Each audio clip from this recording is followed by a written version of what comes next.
My name is Claire, and I work in IT compliance for Meridian Tech Solutions. Most people around here think I just fix printers and reset passwords, but 20 years in corporate technology has taught me that information is power, and patience is everything. It started 3 months ago when Blake joined our marketing department. Fresh out of business school, designer suits, always talking about his side hustles and passive income streams. Within weeks, he was bragging about making more money from his quote-unquote creative ventures than his actual salary. Blake thinks he's untouchable because he brought in 2 major clients his first month. But I've seen his type before, guys who think rules don't apply to them. The red flags began appearing in our network monitoring reports. Unusual bandwidth usage from Blake's workstation during business hours. Frequent visits to payment processing sites. Extended periods of high-definition video streaming that definitely weren't work-related training modules. As the IT compliance officer, these patterns crossed my desk automatically. Most of my colleagues would have filed a basic policy violation report and moved on. But Blake had been particularly dismissive when I tried to help him set up his company laptop properly, making jokes about quote-unquote tech support people not understanding real business.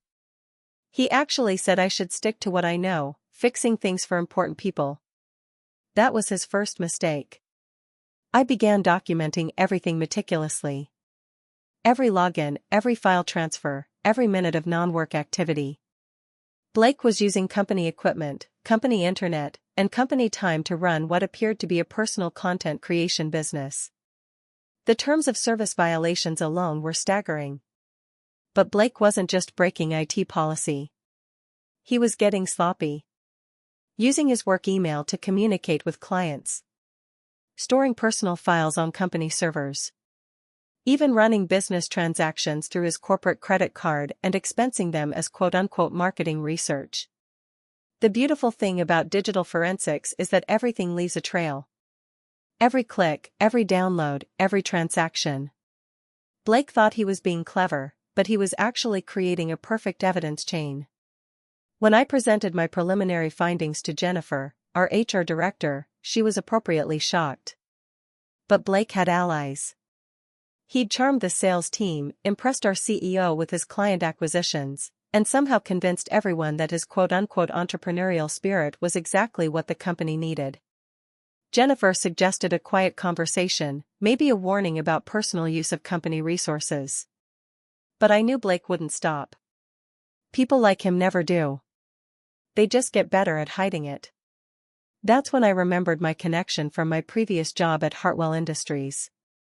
David Chen, now the Chief Compliance Officer at our parent company, Meridian Holdings.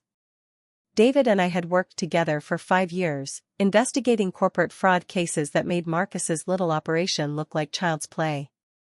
David always said the best compliance officers are the ones who look harmless. People confess things to us they'd never tell their managers or HR representatives. I sent David a casual email about catching up over coffee. During our meeting, I mentioned some concerning patterns I'd noticed in our subsidiary's network usage. Nothing accusatory, just a heads up that someone might want to review our digital asset protection policies. David was immediately interested.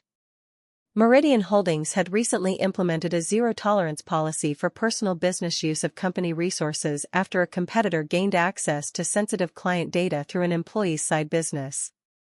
Within a week, David's team requested a comprehensive audit of all employee digital activity. As the local IT compliance officer, I was tasked with providing the technical analysis. Blake had no idea what was coming. He was too busy bragging about his latest client acquisition and his growing quote-unquote personal brand. The audit revealed everything. Hundreds of hours of personal business activity. Thousands of dollars in unauthorized expenses. Confidential client information stored alongside personal files. Terms of service violations that could expose the company to significant liability. But the real revelation was in the metadata. Blake hadn't just been running a personal business, he'd been using company resources to compete directly with one of our marketing clients. The content he was creating was targeted at the exact demographic our client was trying to reach. That's corporate espionage. That's lawsuit territory. That's career-ending behavior. The morning of the all-hands meeting, Blake strutted in wearing his most expensive suit. He'd just closed another major deal and was expecting public recognition.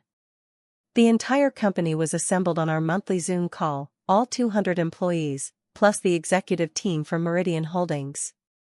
Our CEO began with the usual updates, then handed the presentation over to David Chen for what was announced as a quote-unquote important policy reminder about digital asset protection. David's presentation was masterful. Clinical, professional, devastating. He outlined the new zero-tolerance policy, then provided a detailed case study of policy violations discovered during the recent audit.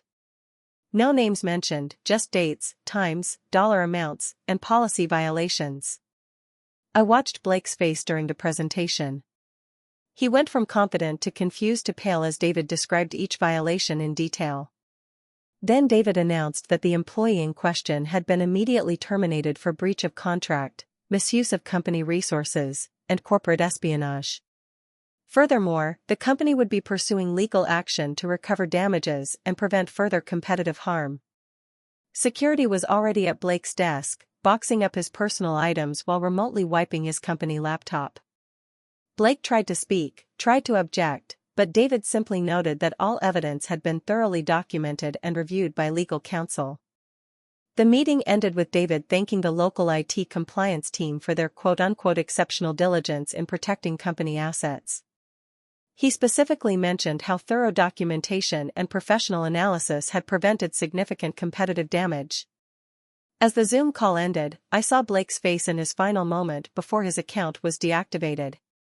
The realization that his dismissive attitude toward the quiet IT person had cost him everything was written clearly in his expression of absolute shock. I closed my laptop and returned to reviewing network monitoring reports.